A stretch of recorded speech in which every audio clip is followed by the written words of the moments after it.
Howdy, I'm Rachel, teacher, healer and mystic, and this video, this training that I'm about to do forms part of my Empowered Empath Training.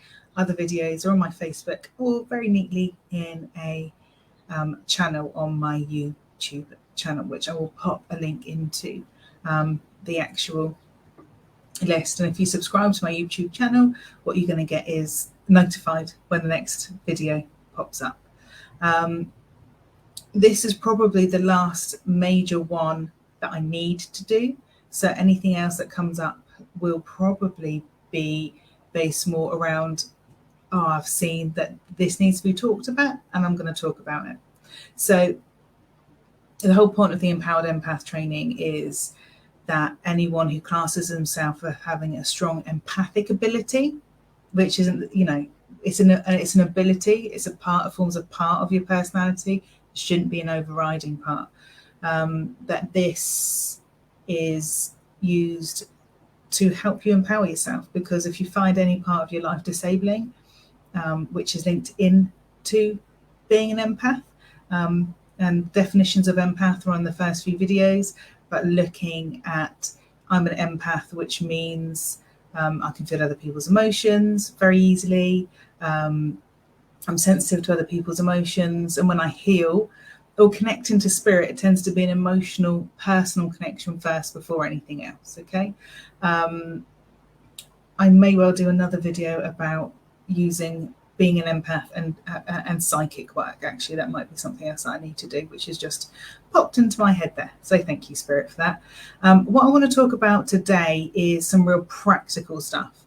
Because if you guys know me, you know that I'm practical and grounded as well as spiritual.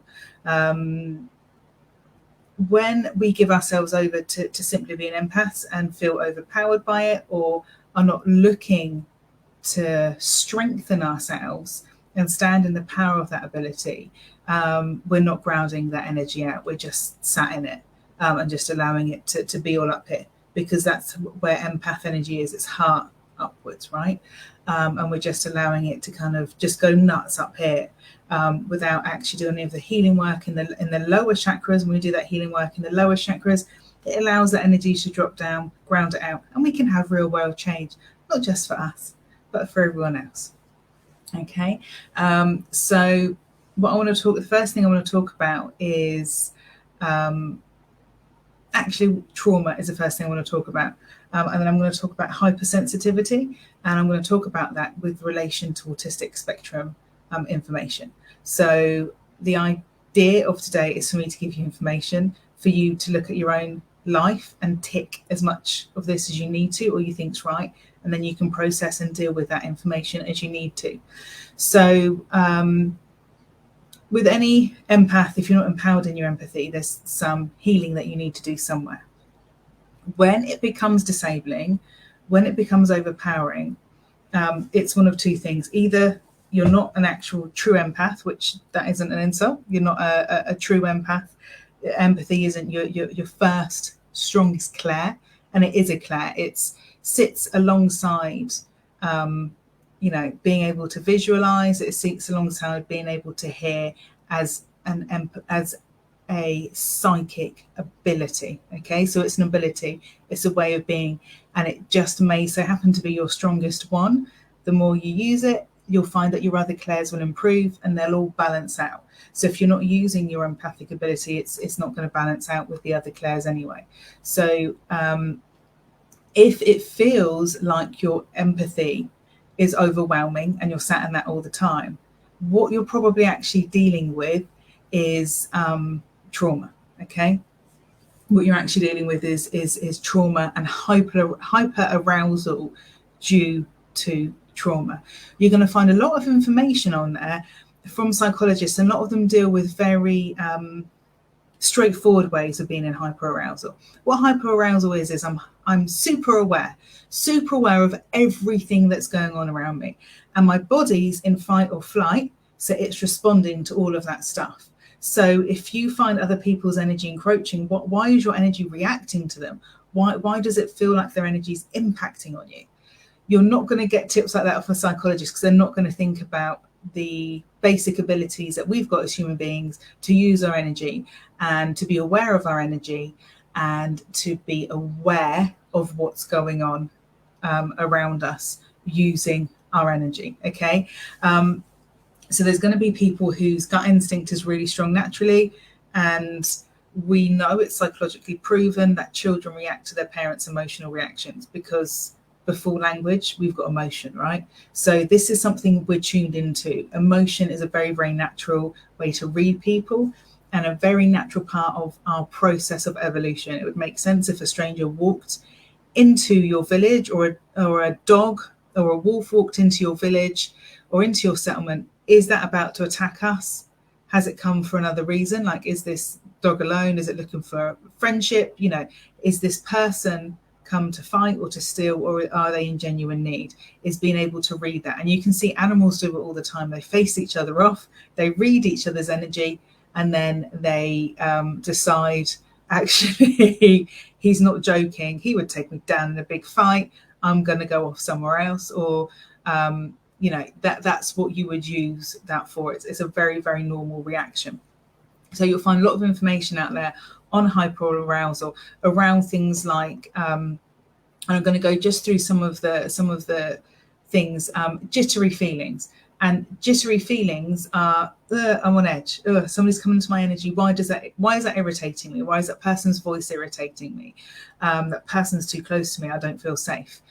Anxiety, and those anxiety feelings. So if you're somebody who suffers a lot with anxiety, and remembering that IBS quite often goes alongside anxiety in terms of your trigger's vagus nerve. So your vagus nerve runs from your brain into your stomach. And if your brain's in hyper alert, your stomach's going to be in hyper alert as well, which is where you quite often get your anxiety in your stomach, because it is effectively a second brain. Telling your body and the rest of your immune system what's going on. So you're going to feel that not just in your mind, like maybe things feel like they're coming at you in terms of your mind, but also in terms of your stomach and your gut instinct. If you find that you have a recurring theme through your life where you feel persistently persecuted, where it feels like other people are out to get you, where you feel like other people are talking about you, or they're constantly sending you shitty energy, then that is verging into paranoia, whether we like to admit that to ourselves or not. And paranoia is absolutely a sign of PTSD, okay? So am I tuning into the right energy? Am I tuning into the right level? Do I need to heal something that's happened so I can tune into the right people and draw in the right people? Because at the moment I'm tuned into trauma, and I'm looking out for trauma because my body thinks that there's a crisis going on. My body thinks there's war or famine, or our village is under attack, and it's hypervigilant, and it's constantly in hypervigilant state where it's constantly looking for a problem. So if you're constantly looking for a problem, you're constantly in a state of your body thinking that there's an issue. If your body thinks everything is safe and fine, your body's not going to be out and about looking for problems. Okay, so what am I tuned into? Am I tuned into fear? What's the evidence in my life? Am I tuned into fear, or am I generally tuned into joy and attracting positive and happy things within my life? Okay, generally getting irritable. And that can be anything from anger through, and anger is a massive sign of depression, by the way, as well. So it's a very masculine way to express depression, which that is not based on gender. I'm talking about energy wise. It's a very masculine way to express depression and stress. Is anger, is actually fight or flight. So think about, where am I in fight or flight? What am I running away from? What do I feel like I need to fight? And if you're either constantly in these states, bear in mind, it's not just fight or flight. You've got fight, flight, and freeze, which is that, you know, fainting or that flopping or that disconnection and that shutdown. These are all states of being in hyperarousal and being in fight or flight all the time. So you're looking here for which of these things are evidence that I'm in fight or flight.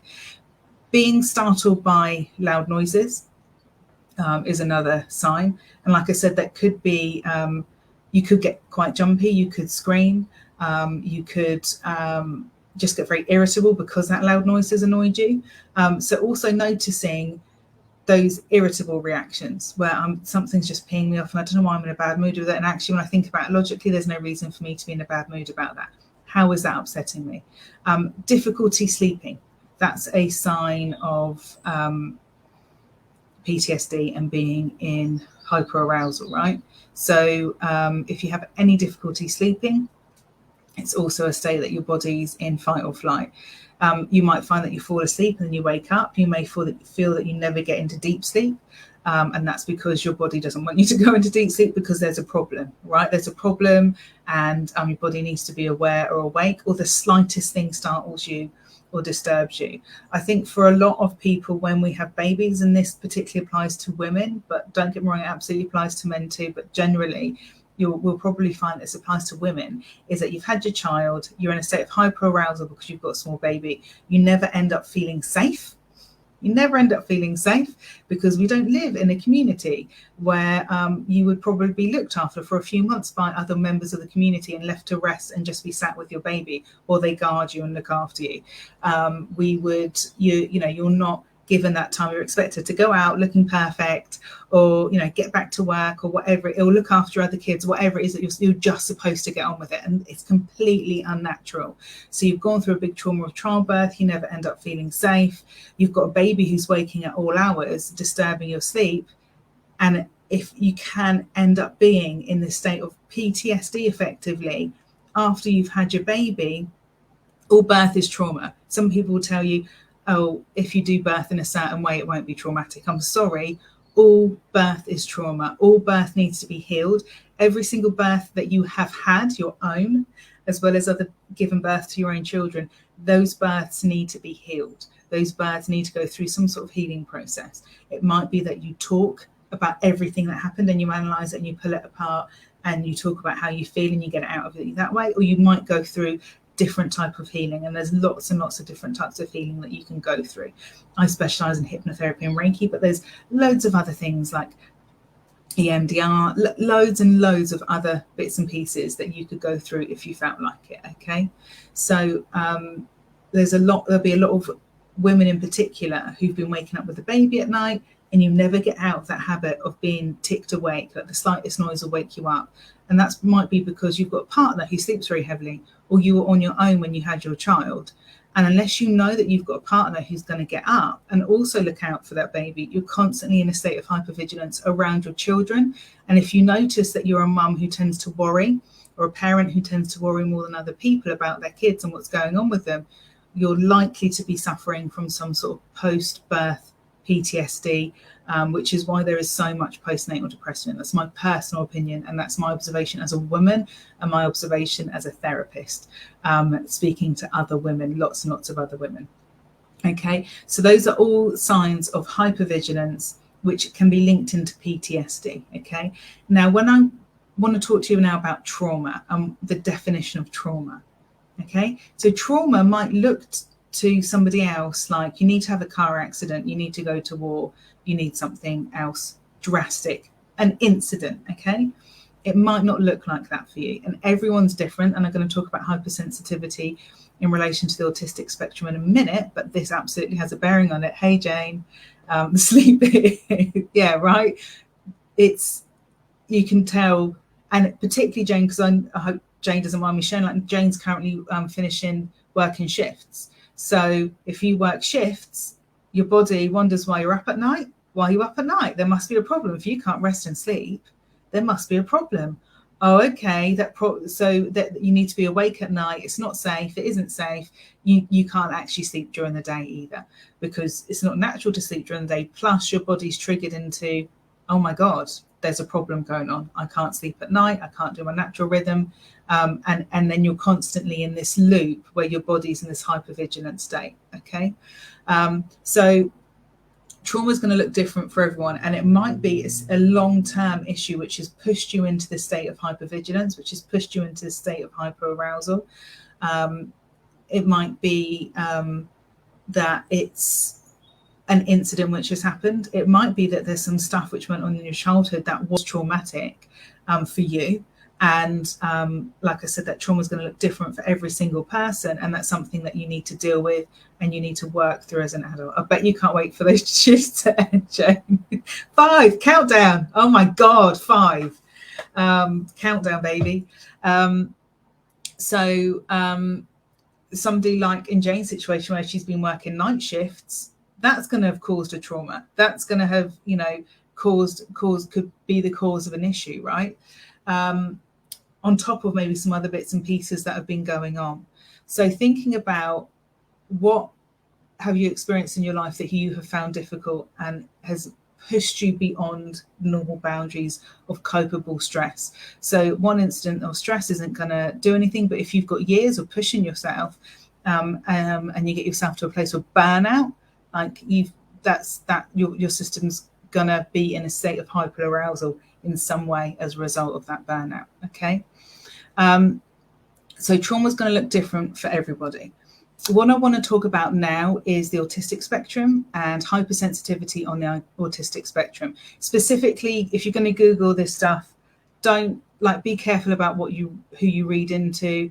Look for, there's some really good papers out there around PTSD, around hyperarousal, around trauma. There's lots of people out there who are Instagram therapists who will put out a load of spiel, pretend they know what they're talking about, and they don't. There's a real issue with that at the moment, with people writing blogs and giving an opinion when actually they've got no training and no background in this.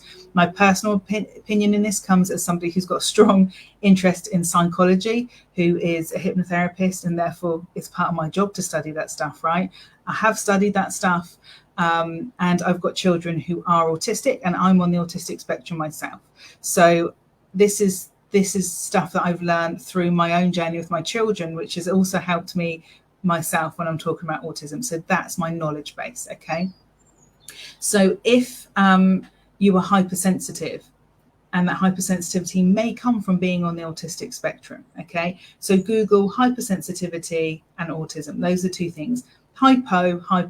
Hypo is when you cut yourself off from stuff. Okay. Which is shut down, which is I've gone into overwhelm and I'm shutting down my senses. And that's very natural or a way of being for some autistic people, or it can be triggered as well if you're at a certain point on that spectrum, right? If you're hypersensitive, everything feels overwhelming. It feels like everything's coming in, okay? And everything's too much for you to process and for you to deal with in one go. So autism is what they class as a processing disorder. I don't think it's a disorder in the slightest. I think it's a very normal way of the brain thinking. My personal opinion is when you look at the facts and figures, there's at least 10% of the population who are neurodivergent, which can cover everything from dyslexia, which is a processing disorder. It just affects how you read as well as many other ways of processing, as well as autism, ADHD, different types of hypersensitivity as well, sensory processing disorders.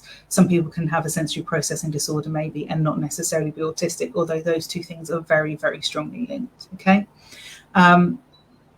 So yeah, autism is not a processing disorder, but it's classed as a processing disorder. Okay, until everyone gets off their backsides and gets their diagnosis. My personal journey with autism is that I've realised after having 3 kids now who are all autistic, and my husband's autistic, that I'm probably autistic, and then going, okay. I have been able to mask and to build in very healthy mechanisms. I'm really lucky that I found Reiki at the age that I did, because I found it because of my anxiety, because of this feeling of overwhelm that I couldn't cope with the world. Realizing from a younger age that people's moral compasses and their ways of being probably didn't function in the same place as mine. Not feeling different, but knowing that I was different, but kind of I was always okay with that. A lot of this comes from a place of security within me, that I didn't need to fit in. I didn't feel that need to fit in. I didn't have to fit in.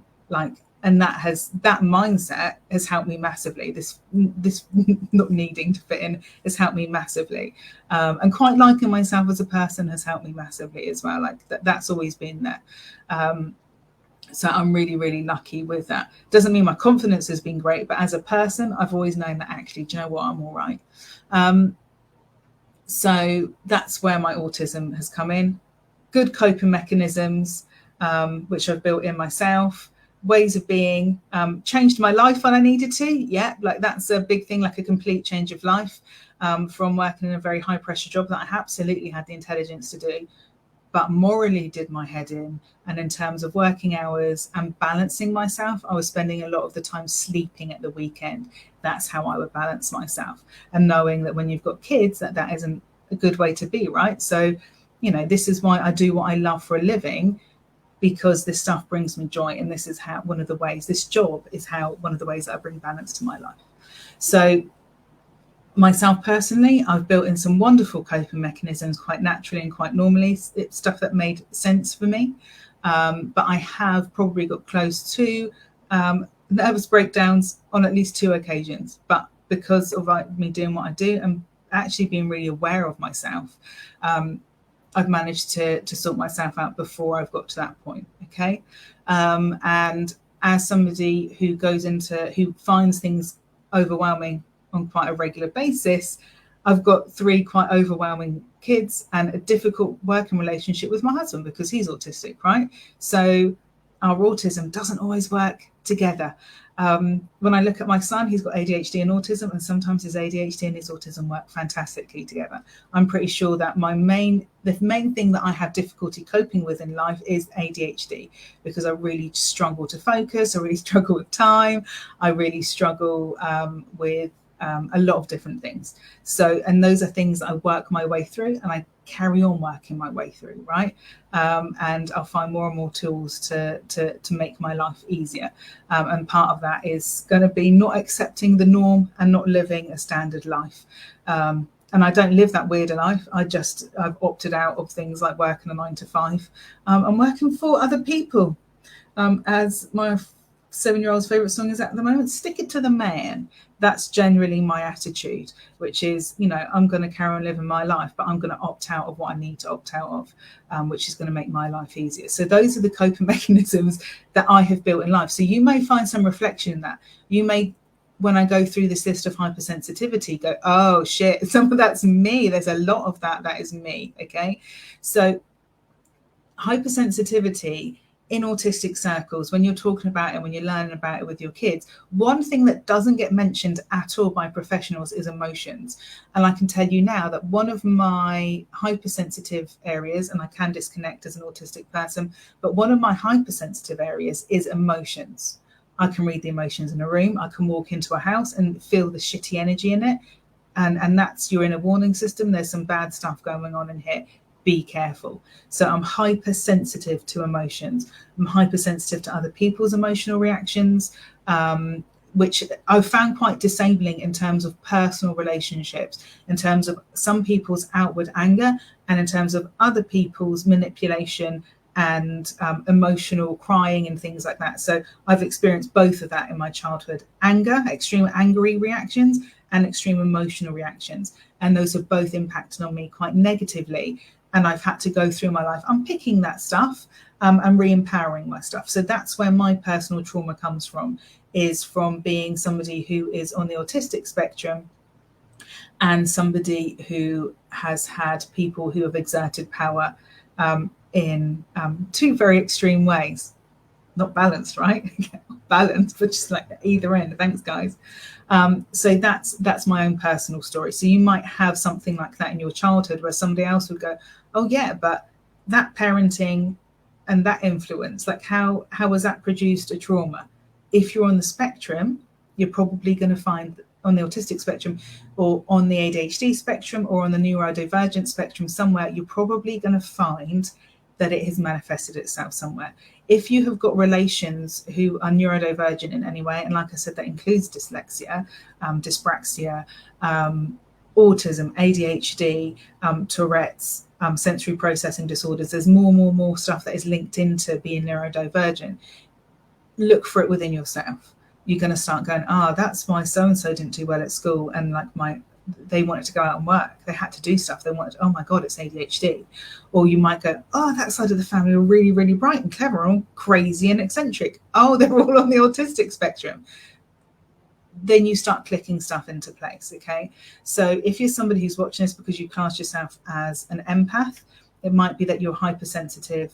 You're still going to be an empath, but you're hypersensitive to emotion because you're autistic. So go out and do some research around if you're a woman, or even if you're not a woman, but you think, okay, I don't fit the typical nerdy autistic spectrum. My son's a typical masculine presenting autism. His ADHD presents in a feminine way, but he's got masculine presenting autism. My daughter has got typical feminine presenting autism. And again, we're not linking that into gender, we're linking that into a term which is used to define a type of autism. So if you think, okay, some of this sounds like it might be me, like I do find stuff overwhelming, I genuinely don't want to be around people, maybe I'm on the spectrum, Google feminine presenting autism and read some other people's personal experiences. I've just given you my personal experience, which is that I'm bright enough to have worked out my own coping mechanisms. Women are more sociable, so I've worked out how to work out, because we're more political naturally, I've worked out how to keep my place within my pack safe by behaving in certain ways and by acting in certain ways, but that would become overwhelming, and by the weekend I'd probably be knackered, which is what my daughter does. She's knackered by the end of the day when she wants to scream and shout at me, because she has been people pleasing all day, and I have had enough, mummy, and where is my snack? And it's not a perfect snack, and I'm now going to have a meltdown because you haven't given me some perfect snack that I invented in my head that was made out of fairies and butterflies, because she's looking for a reason to let everything out that she's been holding on to all day. So if we look at the senses, we've got the main senses are obviously sight, hearing, taste, touch, and smell. And I want to add emotion into that as well. So if you're somebody who classes yourself as an empath and you find other people's emotions really obvious, you can really tune into them. Look for other areas where you might also be hypersensitive. So it might be noises that you react to. You might actually hear stuff that other people don't hear. And I'm not just talking about spirit. I'm also talking about hearing, this is going to show my age. Do you remember the old monitors that were big and blocky? And you'd walk into a room and it's like that strip overhead light and you'd hear it going zzz, and you'd be like, oh my God. Or a fan and you'd be like, oh, I can hear that. Like who else could remember that stuff? Switch off the monitor. And the amount of times I go into workplace and I'd switch off the monitor. Why are you switching that off? Because we're not using the computer today. We're sat in here doing a meeting and I don't want to listen to that. Listen to what? Most other people couldn't hear it. Somebody spoke to me about this week that I haven't done any research into myself, but you might find that brown noise, because that's white noise vibration, a lot of that stuff. Some people find white noise really relaxing. I think the research probably shows that neurodivergent, or starting to show neurodivergent people find something called brown noise much more relaxation, and it's much more bassier, it's much heavier. It almost sounds like a butterfly beating its wings, or like the heartbeat of the earth or something. So look at brown noise if you're looking to kind of clear your mind and get your mind to stop ticking away. So you might be hypersensitive to emotion. You might be hypersensitive to sound. The other things you might be hypersensitive to are light. Like if you're somebody who maybe gets headachy and the light, or you get migraines and it's light, that is one of your things. Like, look at that. How often do you have to draw the curtains when it's too sunny? How often do you have to put sunglasses on when it's not? Like, I will have days where it is not, I don't know what it is, but the sunlight is doing my head in, and I'm just have had a real stressful few days. The kids are probably all in different crazy modes, and sometimes that can be good and sometimes that can be bad. So for example, Dylan's got ADHD, so if he's on a hyper, Jesus, he won't stop talking for hours about crap and doing crazy stuff, and like just deciding to do a project and pulling the whole recycling bin across the kitchen because he wants to create something. Or you go into the kitchen and he's decided to make himself a pizza just because he's decided to, and it's like a bomb has slowly spread itself out over 10 minutes over the whole of the kitchen. So I might have had a few days like that, which won't necessarily be horrible days because it's funny, but it would have been a lot to deal with, right? A lot of constant, consistent noise. I will find that in those moments, I need to wear sunglasses even on a relatively cloudy day, or I might find that like the kids talking will just irritate me, or my husband's talking will irritate me for no reason, and I have to say I'm really stressed out at the moment. Like I might be a bit irritable and I'm not meaning to be. Like I just need like 15 minutes to go off and meditate and just need some quiet time by myself, right? So light might be sensitive for you in different ways. Sound might be sensitive for you in different ways. And think about how you were as a kid. Like ask if you can't remember, because a lot of us can't. Ask if you can't remember, right? What was I like as a kid? Oh yeah, you were always hypersensitive to noise. You hated hearing people crying. You hated people screaming. You hated certain noises on the TV, or you hated certain programs, or you hated fireworks. You know, where was there a lot of issues where you had issues with noise or issues with lights, or you were generally eccentric as a child? Ask about those, because we build these mechanisms in as adults, and some of them are really healthy coping mechanisms and some of them aren't. So, you know, cutting yourself off from stuff is a really natural coping mechanism. It can also be a really unhealthy mechanism when it's out of balance. Okay, going off and having a break for a couple of days, having a break for a couple of weeks, knowing that I need some time off work, knowing that I need some time off of socializing. If you need time off socializing, it's likely that you're not socializing in the right groups. You know, those times when you need a break, those are the times that kind of show you that that's a healthy, I need a break, I need a weekend off, I need to meditate for 10 minutes. If you find that actually I don't interact with people generally and I'd rather be by myself, that's likely that you're on the autistic spectrum, because and you're in this, you're choosing to cut stuff off, and that's part of hyposensitivity, where actually the reaction is to shut down and to step back. And that's not where you want to be, right? My personal belief is that the neurodivergent people of this world look at the world differently. We look at the world differently, and our brain is wired, I don't want to say differently, it's just wired in a way that allows us to take apart and reconstruct the universe in a different way, right? We're the Einsteins of the world. We're the Newtons of the world. We're the Teslas, and I'm not talking about Elon Musk. We're the genuine Teslas of the world. You know, we're the Lowrys and the Picassos, although Picasso's a bit of a misogynist, I don't particularly want to quote him, but maybe the Monets of the world, okay? We're the people that decided to paint in dots and splashes and focus on colour and light. Oh, you know, is that autistic? Yes, because you're looking at the frequency, you're looking at the spectrum. Autistic people often associate number and colour, or, you know, letters and colours, or, you know, sound and colour, like I do. Like, I will have certain emotions and I will see light behind my eyes in different colour. Actually, sex always used to be like that. Sex was that coloured. Why, I don't know. It was just whatever frequency it came in on. And I absolutely associate sex and good sex with healing. So I think I was seeing, even at as a late teenager into my early 20s, I was seeing that energy. So associating colour with things that don't quite make sense is also an autistic trait, because we take apart the world and reconstruct it in a different way. When my son does maths, he doesn't follow a process. He does that, and the teachers can't understand how he's come up with the answer. Neither does he. You know, makes his need to explain himself very difficult. Why does he need to explain himself? And then there's a whole conversation about that. So we look at the world in a different way. Another thing that you might spot as an autistic person is questioning. And that questioning sometimes can make you quite a difficult person, right? Why do I have to do that? Why are you asking me to do that? And other people see it as difficulty. You want to understand, why are you asking me that? Because I don't want to do something for the sake of it. And I've always been like that. So why are you asking me to do that? I remember arguing with teachers. I don't understand why. And so the good teachers, you'd have that discussion, and they'd even be honest and go, this is just what the school want you to do. I'm really sorry that I'm having to make you do this. Somebody else would go, because those are the rules. Nah, that's not an explanation, mate. I'm going to do what I want. I'm going to do what makes sense to me. And so there is something called PDA, which is a defiance disorder, which Hitler actually associated with redheads. And he wouldn't allow redheads to marry because he felt that they were very defiant.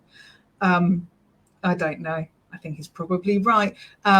So defiance disorder, questioning, asking questions, and really it does come from a place of wanting to understand, wanting to absorb knowledge and wanting to know something more. Sometimes it can be that, you can use it as a defense mechanism, and you can use it to be difficult, and you can use it to quite cleverly do other people's heads in. So noticing where it's out of balance in you, right? But it does cause arguments because people go, well, why are you questioning that? And people feel that they're under attack if they're being questioned, right? That's wrong. Like something I was taught very, very early on in banking is because I was selling mortgages, right? It's a completely intangible project, which I was very good at selling because I'm very good at actually having a proper conversation with people about their needs, about what they want for a mortgage and giving them something that suited their needs. And I cared about them buying a house. So the house process went through properly. And I loved that job when I was an actual advisor, not as a salesperson, but I sold because I actually tuned into people's needs and I was good at it. And I loved explaining mortgages. Who loves explaining intangible things? Like, that isn't autistic, right? Like, stuff that doesn't physically, a mortgage doesn't physically exist. Your house physically exists. And I remember people going away and going, oh my God, I understand how my mortgage works now. And I'd be like, yes, they've gone away informed.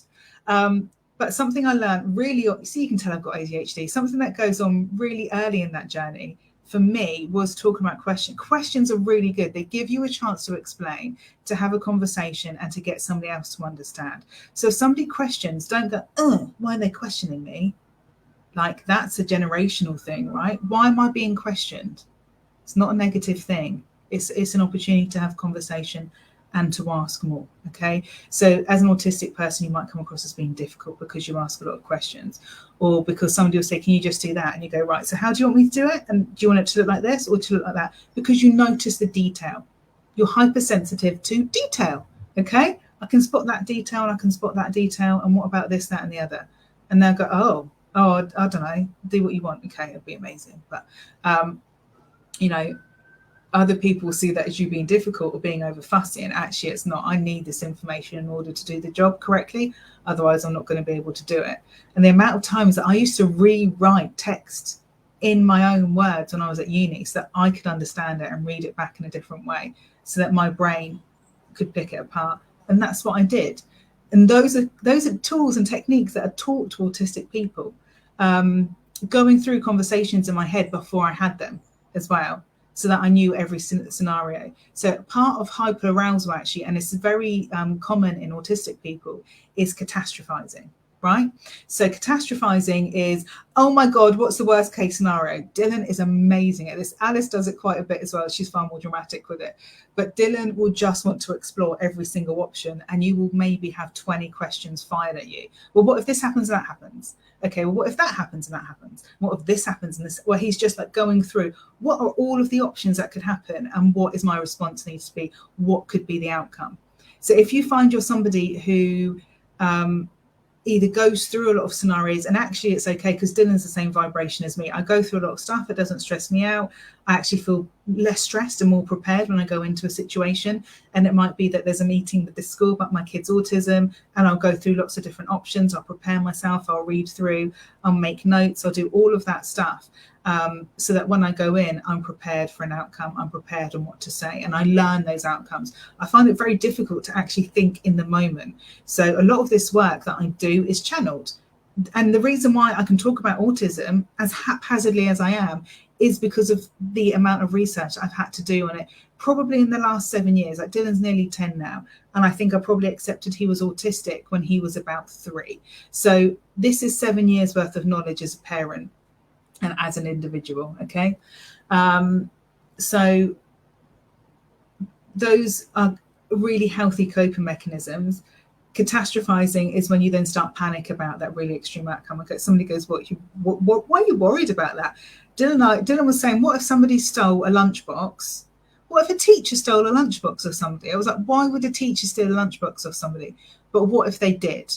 Would they be arrested? And I was like, but why would a teacher? And he was like, no, that's not the question. The question is, what if they did?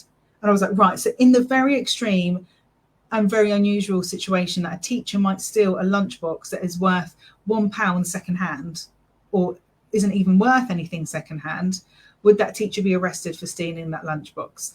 Technically, yes, they could, but it's more likely that they would just have a conversation with a police officer and the police officer would give them a caution. Like, he wants to know, he wants to gather that information and shove it all in his brain, okay? Alice is a bit more panicky with stuff. So she will be like, oh my God, well, what if this, and this happens? And what if I don't know what to do? And what if everybody else, and her thoughts have run away with her, right? So those are both forms of catastrophizing, but with very different emotional reactions, okay?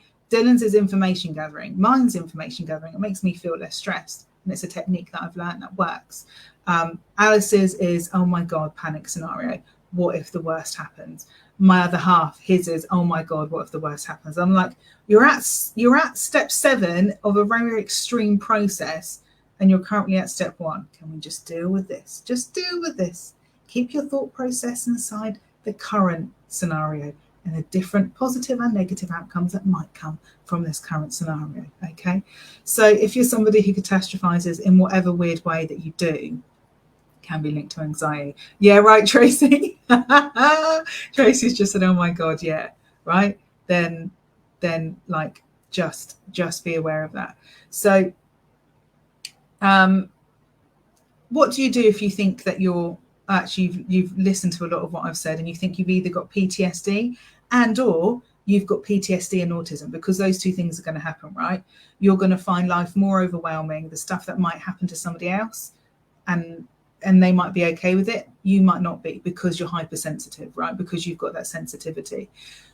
So you're going to have to do some sort of healing, talking, understanding, Reiki, EMDR, hypnotherapy, whatever it is that you need to do. Go through your process. Journal the shit out of stuff. If you've got dyslexia and you struggle with writing, like, verbalize it, write it all on a bit of paper and burn it. That works really well. And it's fun, right? Jane's just said, I'm totally on the spectrum. So much you've said is me. Yeah, right. Light bulb. Oh shit, right. It is a light bulb moment when you go, oh, okay, and I quite like my way of being. So actually, I'm all right with being on the spectrum. It's all right. So go through your healing process. If you've got, my personal belief is that people have been autistic since Neanderthal times. Like, it's a very natural way of being. Our life isn't natural, and generational trauma has triggered our children. So it'll be trauma that's come down from these very restrictive Victorian ways of being, which are still about today to a certain extent, and we're currently breaking down. So our kids are reacting extremely because it completely is opposite to their energy. It's completely opposite to their energy. Rules for no reason. Stuff doesn't make sense. We're not emotionally nice to each other.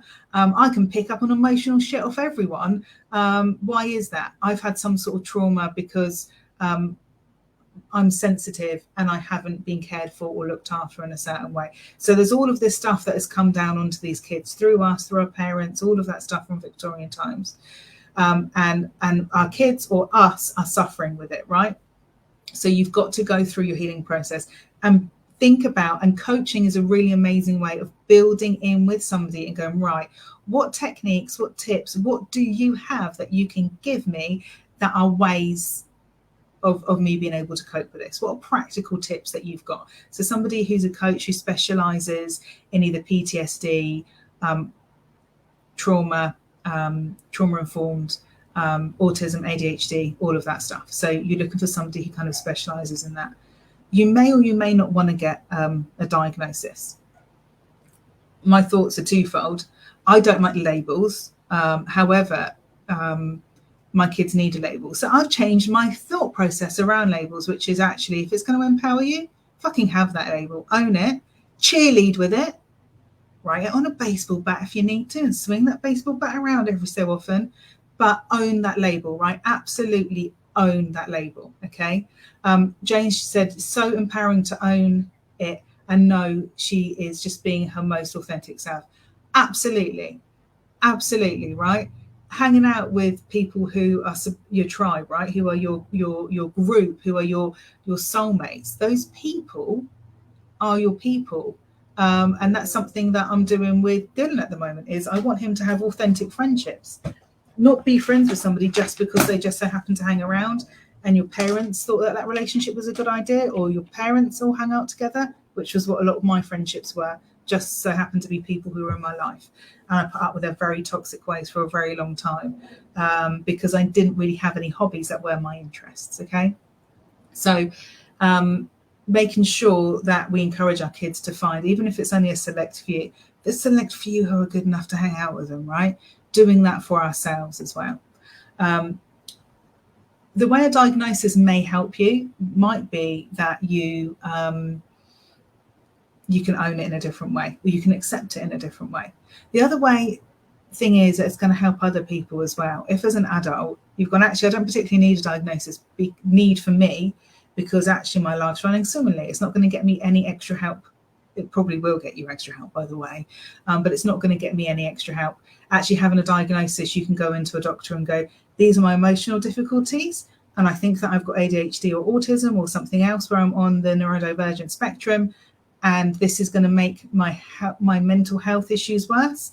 So we need to take this into account when tackling this together. And you need to talk to a GP who understands autism and understands ADHD. I have had conversations with GPs who don't, and there are lots of them out there. You need to find one that does when you're talking to a doctor, talking to a general practitioner about finding help and moving forward, because they're going to tackle your mental health in completely the wrong way. Somebody told my husband, well, we need to tackle your mental health problems, not the autism. No, the autism is the cause of the mental health problems. That's a no-brainer, right?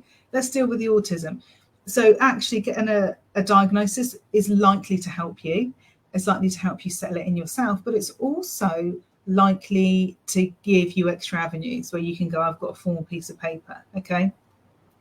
Because we're still working in a world where we need bits of paper, right? And some outside body of person who's probably not neurodivergent to give you a diagnosis, right? Anyway, how do they know what they're talking about unless they're neurodivergent? Actually, there's a lot of psychologists, especially who I've spoken to, and when you speak to them, you're like, yeah, you're neurodivergent, it's fine. It's amazing the amount of kids, SENCOs, which are the special educational needs teachers who are on the spectrum too. Really, really interesting that they're drawn to that cause, they're drawn to that work. And, you know, nothing like an autistic person who has got a sense of justice in their life and a sense where this is a wrong which I need to right, and I will fight hell and fire and call on the gods in order to make this change happen for people. What you're also doing is enabling the next generation. So I am going to go into my GP and get a diagnosis, I think minimally for ADHD, and I will talk to them about autism as well. The ADHD is definitely the thing that causes me most issues in my life. Okay, the autism, like that just feels like it's me, right? The ADHD, because the world is ordered in a certain way. My ADHD doesn't work with order, right? It's a chaotic energy, but chaos energy is what we're born out of, right? We're born out of fireballs and the sun and the Big Bang. So we're born out of chaos energy. It means that I work energetically on quite a deep level, which is why I know it's really positive. It just doesn't work when I need to get the kids into school at a certain time, or pick them up at a certain time, or get to a meeting at a certain time. Like, that shit doesn't work. So yes, having a diagnosis will help other people as well, because if we probably don't realize how many people out there are neurodivergent, how many people are out there are in different areas of autism, ADHD, dyslexia, dyspraxia, all of that stuff. If you get your diagnosis, those people who go, well, everyone's a little bit on the spectrum, we're not. If you think everyone's a little bit on the spectrum, it's likely that you're a little bit on the spectrum, okay? Maybe you are a little bit more than a little bit on the spectrum, and maybe you need to get your diagnosis so that other people aren't told, well, everybody's on the spectrum, and it actually belittles people who are on the spectrum and people who struggle because they're on the spectrum, because you know, their personal way of displaying their brain, the way that their brain personally is wired, they really do struggle with society as it sits. So, you know, getting a that will allow society and the man, stick it to the man by going and getting a diagnosis and going, oh, there's quite a lot of us who are neurodivergent. So maybe society really functions against quite a large percentage. So if I'm talking about 10%, like society writes off 10% of its population due to the way its brain's wired at the moment, due to our way of functioning. And are we really happy that even on proven statistics, we're happy to wipe out 10% and just let those people go? That's wrong, right? As a society, that's wrong. And if it's likely that there's a lot more of us out there who just haven't had the diagnosis, it hasn't been spotted, we were just the naughty kid in class, we were just the crazy kid in class, we were the super clever kid who just got on and did everything without any fuss, like why aren't they, and then had a mental breakdown in their like mid-20s or 30s, why aren't those people getting, why is that okay for that to happen, right? The more of us that get that, the more we can show society that actually we form a major part of society.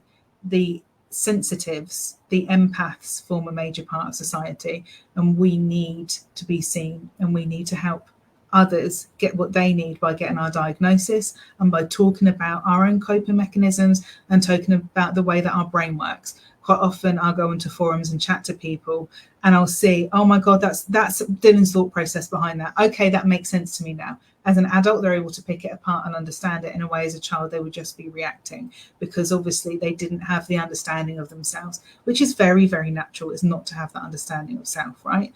It takes longer for somebody who's on the spectrum to understand themselves in very human contexts.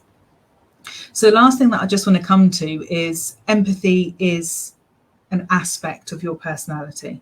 It is an aspect. It isn't all encompassing. Your empath ability, your hypersensitivity to emotion is an aspect of your personality, just as much as anything else, whether you're on the spectrum or not, just as much as anything else is an aspect of your personality, right? So employ that, use it as a tool. It shouldn't overwhelm your personality. And if it is, it's the reasons that we've spoken about, right? The more you do your healing, the more you understand yourself, the more you build in those everyday tools and let this, I don't want to say let go of the past shit, because that's not how it works, right? We feel differently about that stuff. The more we work through this stuff, the easier we make our lives. The more empowered we make our lives, the next ones that come through, we give them an easier ride, because we can argue for them, because we can advocate for them. Just by being, we are advocating for the next generation, right? So that's my final message, which is empathy does not define you. It is a tool to be used. Go through your process, go back through the videos. I will do another one maybe in a couple of weeks. I don't know when I'll do it. I might even do it next week. Hey ho, summer's coming and maybe I need to get these done and dusted before then. I will talk about the psychic and mediumship and ways to use that when you're tuning in with your empathy, because if your empathy is your strongest suit, the more you use it, the more you empower it. And actually, as you pull that forward, it pulls forward all the other abilities as well, and actually will give you greater balance in terms of your personality. If you trust in that in one area of your life, which might be your intuition and your psychic ability or your mediumship, you're going to trust that in other areas of your life as well. Yeah, it automatically brings everything forward when you start using it as a tool within your work. So I'll talk about how to use it, where to be careful around it, because you do need to be a little bit more careful because you're connecting it emotionally. So it's about self-care as well as an empath when you do that type of work, and how to spot and how to use it, because a lot of teachers still aren't teaching people how to link in with their emotions, even though there's a lot of us out there, and we'll get shoved into you're just a healer box, when actually you're so much more than a healer. And actually, even if you are just a healer, fucking fantastic. Yeah, yes, you're a healer. But those of us that are healers who also want to do the other work, why traditional teaching is not going to work for you. And there are still people out there who very much learn a very traditional, which is very much it's SNU, the National Union of Spiritualist Churches, their methods, which work if you're not an emotional person, if you're quite closed off emotionally, and you're very good with your clairvoyance or your clairaudience, you'll probably get on really well with a lot of that teaching, particularly if you're clairvoyant. But if you're not, you're going to struggle with that teaching. So I'll be going through a bit more about that. Maybe next week. I'll see what happens. I'll have a look at my diary and let you know. if anyone on catch up ask questions, yeah, I'll pop in some links to some different bits and pieces in the comments, but go out there and do your research.